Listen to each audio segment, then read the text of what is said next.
네, 쉽지 않은 장, 고민이 많이 되는 장, 또 오늘 장 랭킹5와 함께 하시면서 전략도 세워보시길 바랍니다. 오늘은 신한투자증권 황유현 PB팀장, 불사조 리서치 김진경 본부장과 함께합니다. 안녕하세요. 네, 안녕하세요. 네, 우선은 오늘도 양지수가 하락권에서 움직이고 있었는데 코스닥이 그래도 어제처럼 좀 상대적으로 탄력이 강한 모습을 보여주는 것일까요? 일단은 낙폭을 조금은 만회하는 모습도 확인되고 있습니다. 끝까지 좀 체크는 해봐야겠지만 이걸 좀 긍정의 신호로 해석을 해야 될지 이야기 하나씩 풀어가도록 할게요. 자, 그러면 오늘 가장 먼저 이야기해볼 주제 보도록 하겠습니다. 나스닥은 간밤에 또 대형 기술주들의 폭발적인 저력에 힘입어서 사상 최고치를 찍었습니다. 2만 선 다시 넘어섰는데 거기서 이제 중심이 됐던 게 브로드컴인 것 같아요. 제2의 엔비디아라는 이야기도 들을 만큼 최근에 굉장한 힘을 보여주고 있는 상황이죠. 브로드컴 잘 가니까 다시 한번 그 AI 반도체 시장에 있어서도 와, 뭔가 지각 변동이 있는 것 아니냐라는 이야기가 나오고 있습니다. 이건 분명히 우리 반도체와 AI 관련주에게 또 하나의 또 새로운 모멘텀이 될 수 있어서요. 봐야겠죠. 오늘도 보시는 것처럼 반도체 쪽에 소부장 관련주들 상당히 좋은 모습 이어지고 있습니다. 브로드컴의 열풍이 계속되고 있어요. 엔비디아는 조정이 좀 나오고 있는 상황. 이렇게 딱 지금 경쟁 구도가 형성이 된 것 같거든요. 그런 가운데 SK 하이닉스는 어떻게 봐야 될까? SK 하이닉스는 원래 엔비디아 올라가면 좀 따라 올라가고 그러면 SK 하이닉스 밸류체인도 같이 올라갔었는데 의외로 지금 브로드컴이 강한데 SK 하이닉스는 잘 가고 있습니다. 그런 걸 봤을 때는 엔비디아 없어도 역시나 SK 하이닉스가 잘 가지고 있는 킥이죠. 바로 이 HBM 덕분에 SK 하이닉스 잘 가는 건지 궁금하네요. 먼저 우리 황유현 팀장님께 질문 드리겠습니다. SK 하이닉스에게 있어서요, 이러한 브로드컴과 엔비디아 간의 경쟁 구도는 호재인지 악재인지가 궁금해요. 왜냐하면 앞서 말씀드렸듯이 엔비디아랑 연관지어서 납품하는 거 봤을 때 악재 같지만 그 판로가 더 넓어진다. 결국에 브로드컴 쪽에서도 SK 하이닉스 HBM을 살 수도 있는 거잖아요. 어떻게 봐야 되나요? 사실 몇 달 전까지만 해도 사실 엔비디아가 주가가 쉬면 또는 엔비디아의 실적이 안 나오면 전 세계 주식이 망할 것처럼 봤던 시기도 있습니다. 근데 최근에 사실 엔비디아에 관련된 내용들은 사실 좀 많이 없어진 게 사실입니다. 사실 테슬라 아니면 브로드컴, 다른 또 미국에서도 다른 양자 컴퓨터라던가 다른 쪽에서 많이들 매매들 하시는 것 같은데 말씀 주셨던 대로 엔비디아가 하락한 게 사실 지금 시장에서는 크게 악재로 받아들이는 것 같지는 않습니다. 다행히 지금 시장에서는 다행이라면 다행인 게 하드웨어 쪽이 조금 상대적으로 약해졌습니다만 AI 소프트웨어들이 올라오면서 시장을 견조하게 받쳐주고 있고 그 부분들이 사실 엔비디아 주가 흐름하고도 연동되어 있는 것 같습니다. 어떻게 보면 브로드컴이 신규 플레이어이다 보니까 상대적으로 더 매력적으로 보이는 게 맞겠죠. 기존에 있는 주식시장은 항상 좀 뭔가 새로운 것, 신선한 것을 원하다 보니까 누구나 가지고 있었던 또는 누구나 다 사업 내용을 알고 있었던 엔비디아보다는 브로드컴이라던가 또는 우리나라 주식으로 보면 정말 이제 아래쪽에 있는 종목들. 어제는 사실 브로드컴도 브로드컴이지만 마이크론도 많이 올랐거든요. 맞아요. 그러다 보니까 이런 부분들이 전반적으로 우리나라 시장 영향을 있는 것 같습니다. 다만 오늘도 우리나라의 종합주가지수 보시면 아시겠지만 외국인들의 특히 매매 동향을 보시면 아시겠지만 외국인들은 우리나라를 오늘도 매도를 하고 있습니다. 그러니까 삼성전자는 계속 팔고 있거든요. 지금 51%가 깨졌습니다. 드디어. 제가 보기로는 외국인 지분율 51% 깨진 건 전 처음 보는 것 같은데 새로운 영역으로 들어가는 것 같습니다만 사실 한국 외국인 투자자들 입장에서는 지금 한국을 여전히 살 생각은 별로 없는 것 같아요. 그러니까요. 그렇다 보니까 오늘 2차전지 다른 악재들도 있지만 그런 영향. 근데 사실 그렇다고 해서 완전 투매를 하고 나오는 사실 그것도 아니거든요. 오늘은 좀 이제 수량이 좀 많긴 합니다만 이렇게 빠지면 또 프로그램 또 매수가 또 들어올 수도 있습니다. 그렇기 때문에 오늘 대형주들의 전반적인 좀 약세 있긴 합니다만 삼성전자부터 시작해서 지금은 일단은 보유하는 구간 정도는 저는 충분히 되는 것 같다. 그 말씀도 한 번 더 드리겠습니다. 네, 지금은 보유하는 구간에서 봐야 된다라고 좀 얘기를 주셨네요. 삼성전자, SK 하이닉스까지 체크를 해봤는데 그러면 삼성전자가 좀 궁금한 게 보유가 맞긴 하지만 이게 또 얼마나 더 빠질지에 대한 우려도 커서요. 일단은요, 삼성전자가 그나마 그 지금의 구간에서 5만 원대 중반에서 횡보했던 게 자사주 매입하면서 버티는 것 같았거든요.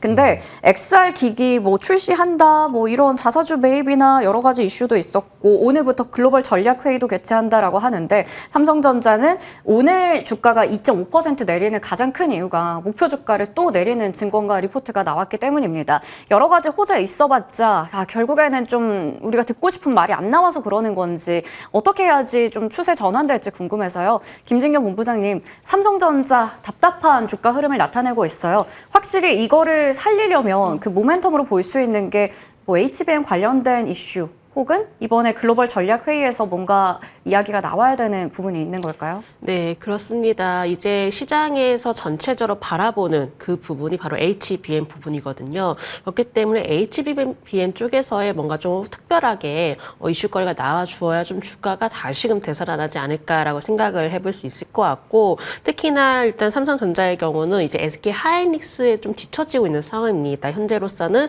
특히 HBM에 대한 앞으로 기술력이라든지 앞으로 성장성이라든지 이거를 좀 보여줘도 부족한 상황임에도 불구하고 사실 SK 하이닉스보다도 조금 좋지 않은 소식들을 좀 내놓다 보니까는 아무래도 삼성전자가 비교적 투자 심리가 위축이 되지 않나라고 볼 수 있을 것 같고요. 그렇다면은 지금 SK 하이닉스의 경우는 HBM 부분에서 앞서 나가고 있는 상황이기 때문에 지금 자연스럽게 삼성전자가 뒤처지는 모습 보여지고 있습니다.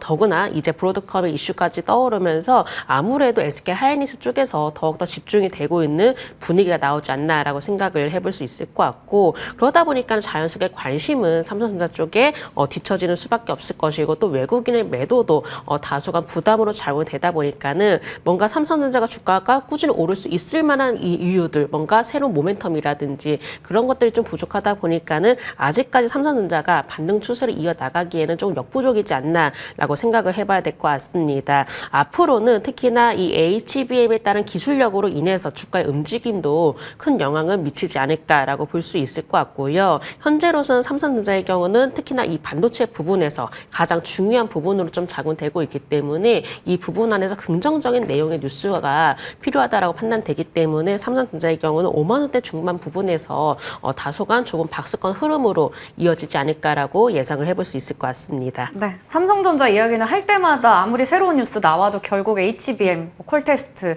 그 얘기만 하게 되네요. 당분간은 계속 이렇게 좀 답답한 주가 흐름을 이어갈 수 있다. 박스권 탈피가 좀 어렵다라는 이야기까지 해주셨습니다.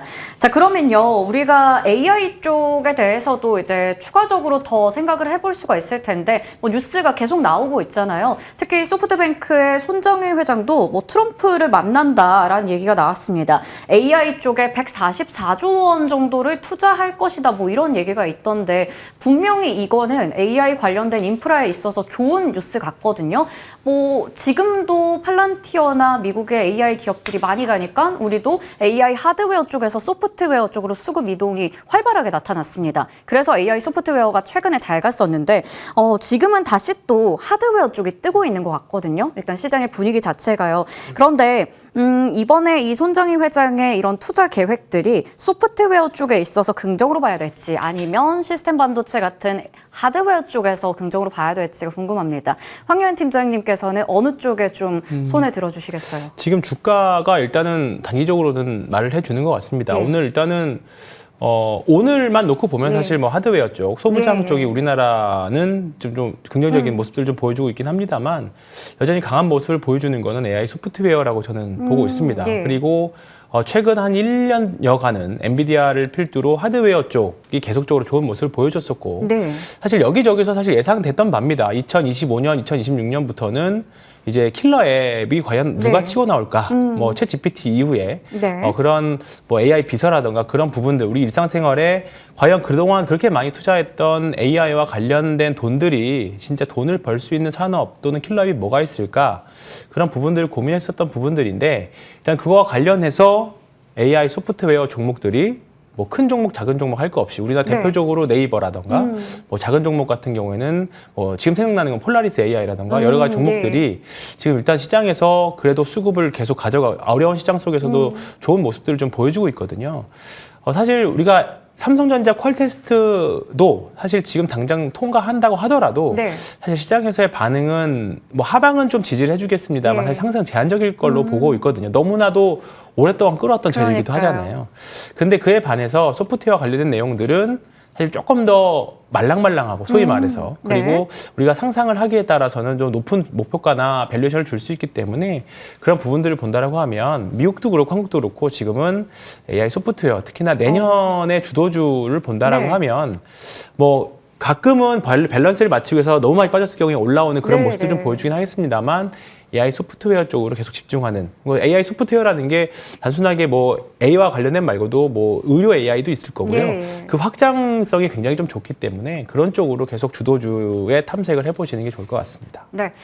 오늘만 놓고 봤을 때는 또 아무래도 그 브로드컴 비롯해서 미국의 반도체 훈풍을 하드웨어 쪽이 잘 받아가고 있지만 우리 중장기적으로 봤을 때는 여전히 AI 소프트웨어 쪽이 유망하다라는 부분도 짚어주셨습니다. 오늘도 앞서 차트 보니까 마음 AI나 뭐 폴라리스 AI 이런 쪽은 잘 가고 있는 상황이네요. AI 소프트웨어 꾸준하게 저희가 관심을 가져보도록 하겠습니다.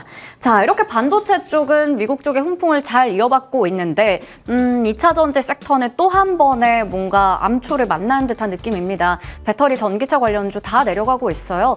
트럼프가 결국에 또 전기차 관련해서 지원을 좀 대폭 축소를 하고 배터리 소재 쪽에도 관세를 부과하겠다 뭐 이런 걸 검토한다라는 이야기가 나왔습니다.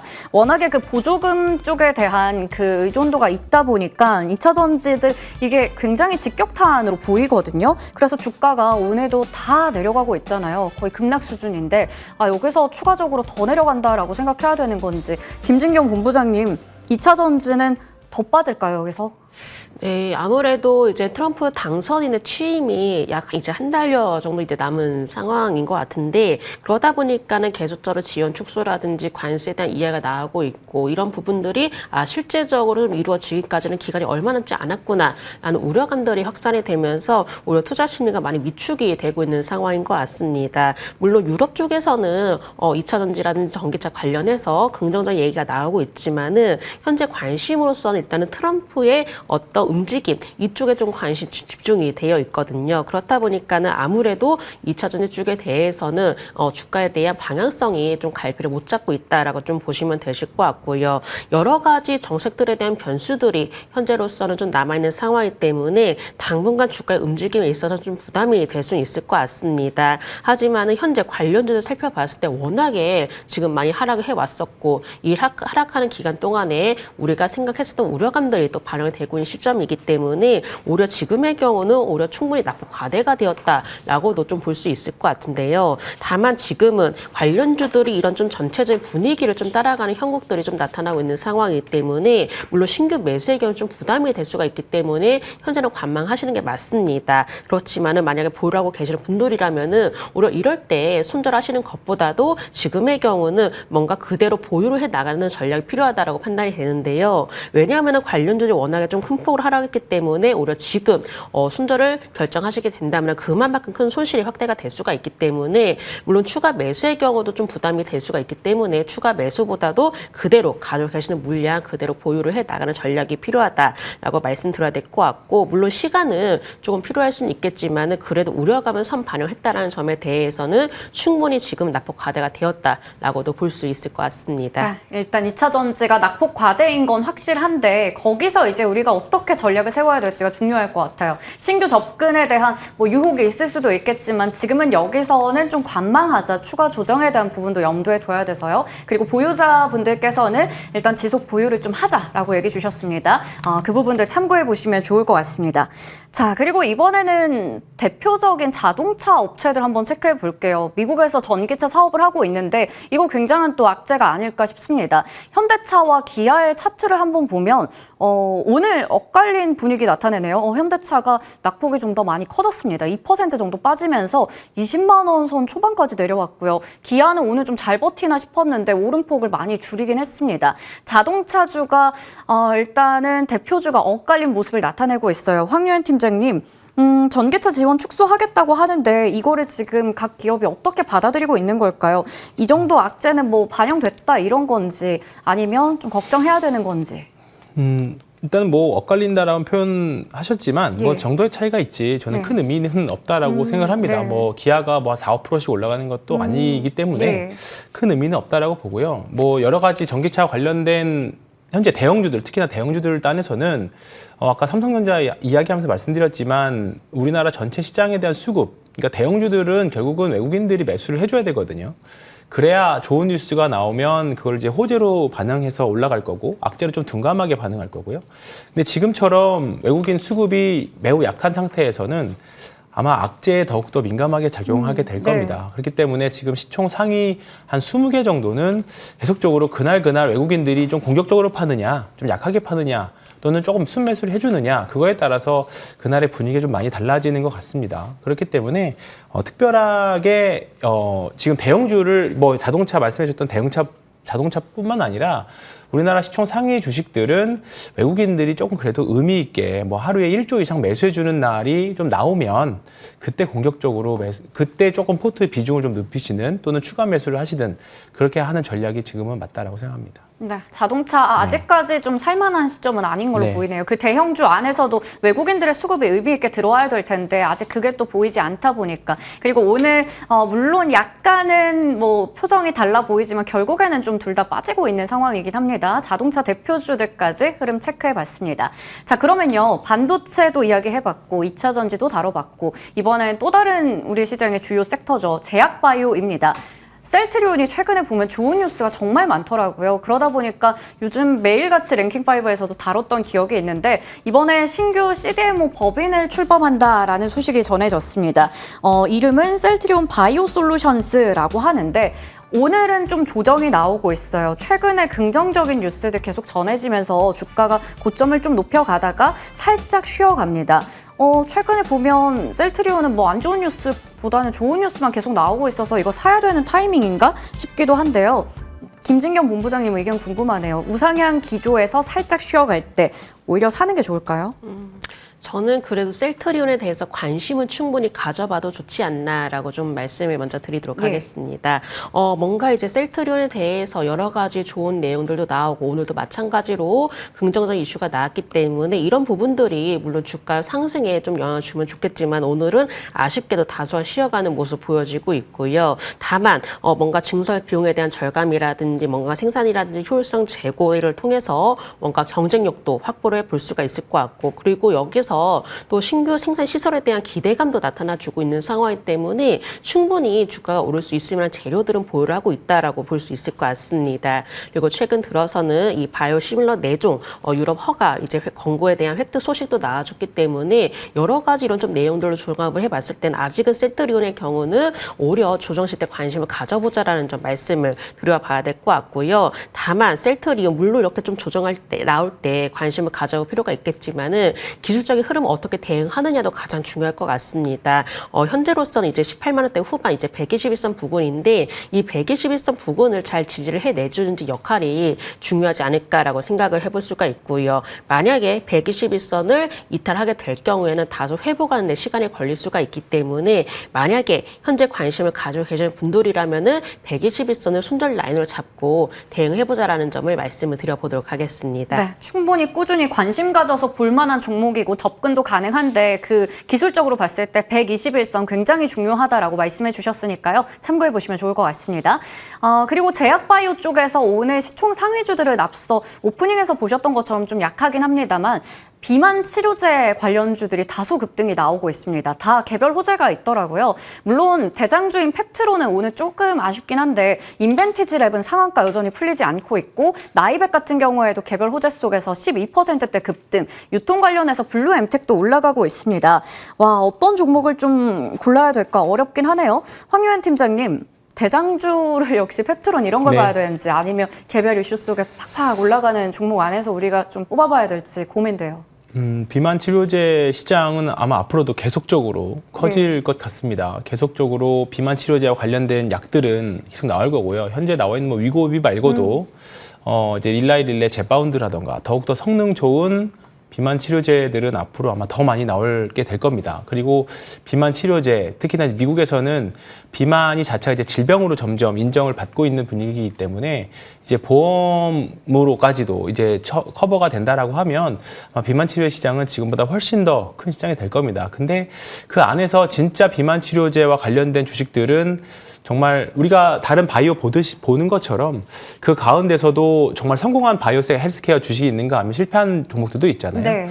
비만 쪽도 분명히 마찬가지일 겁니다. GLP-1을 기준으로 해서 여러 가지 종목들이 뭐 대형 제약사부터 시작해서 중소형 제약사까지 또는 오늘 상한가를 갔던 인벤티지랩 같은 경우에는 그 반감기를 늘려주는 제형 치료제 예. 기술을 갖고 있는 회사잖아요. 그리고 또 이제 경구용으로 투약을 할 수 있게끔 만드는 뭐 D&D 파마텍이라는 회사들도 있고 지금은 비만 치료제라는 테마 안에서 모든 종목들이 탄력적으로 움직이고 또 오늘 같은 또 올릭스 같은 경우도 급락이 또 나오고 있거든요. 아마 종목별로 계속 흐름이 왔다 갔다 할 거라고 봅니다. 네. 다만 시장은 커진다. 그러면 그 안에서 정말 진짜 종목이 무엇인지에 대해서는 사실 지금 여러 가지 사실 말들이 많이 있습니다. 네. 이 종목에 대해서는 그러니까 어떤 비만 치료제 안에서 어떤 종목이 정말 대박이 될 것이냐, 향후 살아남는 바이오텍이 될 것이냐에 대해서는 사실 아직까지는 의견이 분분해요. 물론 대형 제약사들이 살아남을 확률이 매우 높고 그 안에서도 지금 사실 가장 앞단에 있는 종목들은 뭐 펩트론 같은 종목이 아마 될 겁니다. 그렇기 네. 때문에 일단은 큰 종목들 위주로 지금 비만 치료제로 알려진 종목들 중에서 한미약품부터 네. 시작해서 큰 종목들 위주로 매매를 하시고 그다음에 나머지 종목 투자는 그쪽에서 하시고 매매는 조금 중소형 단에서 하시는 게 지금은 저는 좋을 것 같습니다. 네. 일단 종목별로 천차만별 움직임 보이다 보니까 잘 골라야 되는데 우리가 이 커지는 비만 치료제 시장에서 안정적으로 보일 수 있는 그 투자 관점에서 봤을 때는 한미약품, 펩트론 같은 대형주를 보고 빠르게 좀 매매 관점에서 봤을 때는 중소형주 이슈 나오는 쪽 체크해보자. 어떻게 보면 투트랙 전략을 챙겨주셨습니다. 자, 그리고요. 이렇게 셀트리온이나 뭐 비만 치료제 쪽은 요즘에 뭐 따라잡을 수도 있고 어떻게 보면 매매 관점에서 볼 수 있겠는데 알테오젠 얘기가 좀 최근에 쏙 들어간 느낌이 없지 않아 있습니다. 11월 11일에 45만 5천 원 넘게 올라가서 신기록을 세웠었는데 그때 고점 찍고 나서 쭉 내려와서 한 번 30만 원 이탈하더니 거의 뭐 그 부근에서 지금 횡보하고 있어요.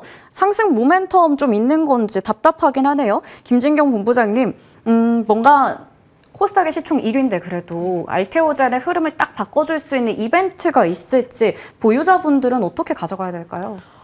사실 이제 그동안의 알테오젠의 흐름으로 봤을 때 뭔가 이제 차별화된 기술 수출들이 있었기 때문에 다양한 성과를 좀 보여왔었고 그런 성과들이 바로 주가에도 반영이 되면서 꾸준한 상승 흐름을 좀 이어왔었죠. 물론 이렇게 좀 올해 상반기부터 시작을 해서 계속적으로 상승 흐름 이어지면서 이제 기대감이 좀 반영을 하긴 했었는데 다만 이제부터는 그동안에 보여준 그 성과 이상으로 좀 보여줘야 됩니다. 그러니까 그동안에 보여준 성과의 그 이상을 앞으로 보여주어야 다시금 40만 원은 돌파를 하고 또 전고점 돌파를 하고 이런 모습을 좀 기대해 볼 수 있을 것 같은데요. 일단 내년도에는 이제 MSD가 개발을 한 이제 키트로다 SC를 시작으로 해서 뭔가 성과들 좀 나올 것으로라는 이제 기대감은 남아 있긴 합니다. 하지만은 올해는 이제 그동안에 상승세를 보여왔었고 이런 내용들이 어느 정도 주가에 반영이 된 부분들이 있기 때문에 다음이 이제 그 이상으로 주가가 오를 수 있을지에 대해서는 좀 미지수다라는 의견들도 좀 나오고 있는 상황이고요. 알테오젠이 다시금 뭔가 좀 강하게 시세가 좀 나와주기 위해서는 뭔가 새로운 모멘텀이 있어야 되는데 아직은 그런 모멘텀이 뭔가 뚜렷하게 나오지는 않는 것 같습니다. 그렇기 때문에 알테오젠의 경우는 물론 이렇게 주가가 쉬어갈 때 관심을 가져볼 수 있겠지만은 현재로서는 뭔가 우리가 적극적으로 진입한다라기보다도 지지라인을 확실하게 좀 만들어주는 과정이 필요하지 않을까라고 생각을 해볼 수가 있을 것 같고 그렇다면은 지지라인을 좀 만들게 된다면은 충분히 바스권 상단 부분을 돌파를 해야 되는 부분이거든요. 박스권 상단 부분이라고 한다면은 30만 원대 중반 정도는 그래도 좀 강하게 돌파를 해내주는 모습이 나와줘야 되기 때문에 알테오젠의 경우는 다소간의 박스권 상단 부분이 돌파하기 전까지는 조금 우리가 관망하는 시선이 더 필요하지 않을까라고 말씀을 드려보도록 하겠습니다. 네. 아직까지 뭐 엄청나게 뚜렷한 재료가 없는 상황에서 30만 원대 중반은 확실히 뚫어줘야 되는데 시간 좀 걸릴 것 같네요. 그래서 당분간은 좀 관망하자라는 부분에서 이야기 해보겠습니다. 자, 이렇게 제약바이오 이야기까지 해봤고요. 그 다음은 조선 섹터 이야기 해보겠습니다. 내년에도 조선주는 탄탄하다라는 이야기가 있던데 조선 지금 나와 있는 것만 봤을 때는 굉장히 안 좋은 뉴스들 같죠. 뭐 탄핵 정국이라는 부분도 있죠. 미국에서 트럼프가 딱 집었던 게 조선 섹터인데 워낙에 정치적 불확실성이 있다 보니까 이거 조선 뭐 수주 관련해서 잘 얘기 안 되는 거 아니야? 라는 걱정도 있었고 무엇보다 8년 만에 한국 조선이 최저 수주를 기록했다고 합니다. 수주로 먹고 사는 쪽인데 그럼에도 불구하고 오늘 조선사들 안에서 신고가를 기록한 종목들이 있었죠. HD 현대미포와 HD 현대중공업이 신고가 기록했고 HJ 중공업도 오늘 개별 호재 나오면서 여전히 강한 모습을 기록하고 있는 상황입니다. 자, 하나씩 좀 보도록 할게요. 먼저 황유현 팀장님, HD 계열의 조선주 앞서 제가 두 종목 딱 말씀드렸는데 신고가를 찍고 살짝 오름폭이 줄어들긴 했습니다. 그 미국의 MRO에 대한 기대감이 여전한 것 같은데 그것 때문에 우상향하는 건지 조선주가 앞서 얘기 드렸던 나쁜 뉴스에도 불구하고 선방하는 이유가 좀 궁금하네요. 이게 뭐 앞서 말씀드렸던 그 내용하고 좀 일치하는 것 같아요. 투자 스킴하고 비슷한 것 같아요. 뭐 주가가 올라갈 때는 악재는 좀 둔감하게 반응하고 호재에는 좀 더 민감하게 반응하는 그런 양상입니다. 사실 올해 말씀 주셨던 것처럼 수주 잔고가 그렇게 높지는 않습니다. 그리고 올해 4분기에 있었던 컨콜에서도 내년도 수주가 올해보다도 사실 좋지 않을 거로 예상을 하고 있는 거는 사실입니다. 다만 올해 신조 성과들이 올라갔던 이유 중에 하나가 탱커 컨테이너선 쪽인데 반대로 이쪽에서 대부분을 가져간 게 중국 쪽이거든요. 근데 중국 쪽의 도크들이 대부분 다 찼기 때문에 반대로 내년에는 우리나라 쪽으로 도크가 내년에는 우리나라의 배 쪽으로 수주가 나올 거라는 기대감이 하나가 있고요. 또 하나는 LNG선입니다. LNG선은 사실 쉽게 만들 수 있는 부분들이 이제 중국에서 쉽게 만들 수 있는 부분들이 아니기 때문에 한국 조선사들한테 오히려 기회가 될 수 있다라는 거죠. 사실 올해 우리나라 조선사들의 수주가 많이 없었던 거는 사실 선별 수주 때문이라는 이야기도 사실 많이 있습니다. 골라서 받아서. 네, 골라서. 우리가 2008년, 9년도에 한번 조선주들이 급등을 한 이후에 그 이후에 사실 너무 과도하게 저가 수주라던가 여러 가지 좀 고생들을 한 10여 년 했죠. 그렇다 보니까 그런 노하우들이 쌓여서 우리가 수주를 받았을 때 이제 그 금액을 받는 배 건조 금액을 받는 수령 방법에도 여러 가지 변화가 있었고요. 그리고 너무 저가 수주를 하지 않는 그런 이제 좀 양상이 좀 있었던 거죠. 그렇다 보니까 올해 상대적으로 중국에게는 좀 약간 마진율이 좀 낮은 배들을 먼저 주고 중국의 도크가 다 차서 결국은 조선과 건설업의 차이는 도크가 있느냐 없느냐 차이거든요. 조선업에는 일단 도크가 차져 있으면 다른 배를 만들 수가 없기 때문에 그러면 중국에서 올해 많이 받은 수주 대비해서 내년에는 고부가 가치 배들 또는 신규로 나올 수 있는 컨테이너선을 받을 수가 없게 되죠. 그러면 그럼에도 불구하고 우리나라 조선사들이 이런 부분들을 먼저 반영해서 주가가 탄탄하게 버티고 있다는 거는 사실 악재 같은 경우에는 어느 정도 많이 반영이 됐다. 그렇게 볼 수 있을 것 같고 내년도에 트럼프가 말하는 대로 우리나라 조선사들에 대한 우위가 좀 있고 그다음에 LNG선에 대한 신규 발주들이 나온다고 하면 지금보다는 조금 더 그리고 올해 4분기 때 어려운 국면에서도 신고가를 내고 있다는 거는 시장의 여주 역할을 하고 있다는 거거든요. 그렇기 때문에 조선주는 2025년도에 주도 섹터로 충분히 보셔도 될 섹터가 아닌가 그렇게 생각하고 있습니다. 악재는 충분히 좀 반영이 됐고 오히려 호재에 집중하고 있기 때문에 이렇게 좀 순항을 하고 있고 내년에도 주도 섹터가 될 수 있는 조선이다라고 얘기를 주셨습니다. 자, 그러면 또 다른 종목들 한번 얘기해 볼까요? HJ 중공업 같은 경우에는 수주 뉴스가 연이어 나오면서 오늘 앞서 보신 것처럼 8%대 강세를 나타내고 있습니다. 반면에 한화오션, 한화그룹이기 때문에 시너지도 기대가 되고 그리고 방산 모멘텀도 있죠. 또 미국의 필리 조선서도 인수를 했고 좋은 뉴스 많은데 차트상으로 봤을 때는 굉장히 아쉽습니다. 김진경 본부장님, 두 가지 종목을 놓고 봤을 때 지금 주가상으로 봤을 때는 HJ 중공업이 잘 가는 것 같긴 한데 투자 입장에 봤을 때 어느 쪽이 더 매력적인가요?